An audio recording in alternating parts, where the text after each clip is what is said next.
ይህንን መልእክት ለአዶናይና የጻጹ እርዳታ ማሰባሰቢያ ላይ ለተሳተፉት ሁሉ አድርሱልኝ።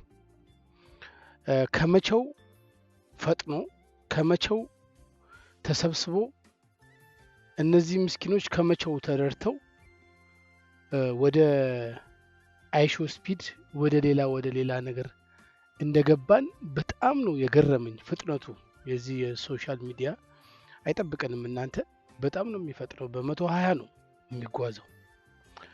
እና እንደዚህ አይነት ጥያቄዎች ቲዲኤፍ ይላል ጥያቄው። የተሰበሰበው ገንዘብ የት ደረሰ? ለምንድን ነው የማናውቀው? የሚል ጥያቄ ነው። ብዙ ነው የሚደርሰኝ እንደዚህ አይነት ጥያቄ።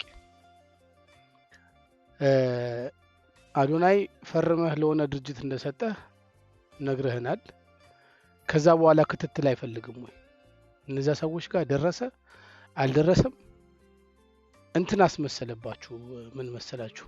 ጥሩ ነገር ነው የሰራችሁት። በጣም አሪፍ ነገር፣ ደስ የሚል ነገር።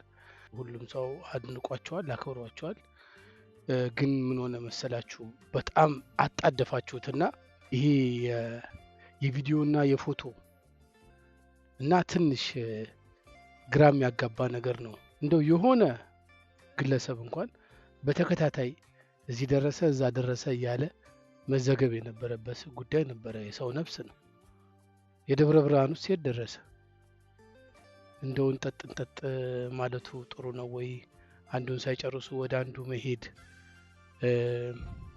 የተቀባችሁ ሰዎች ስላላችሁ ነው ለእንደዚህ አይነት ተግባርና ብዙ ጥያቄዎች አሉ። እነዚህን ጥያቄ ደግሞ የመመለስ ግዴታ አለባችሁ። ሰው አንዳንዴ እናንተ ስትጠይቁ የሚያደርገው አምኗችሁ ነውና እምነታችሁን እንዳትበሉ፣ ኃላፊነታችሁንም በስነ ስርዓት ተወጡ።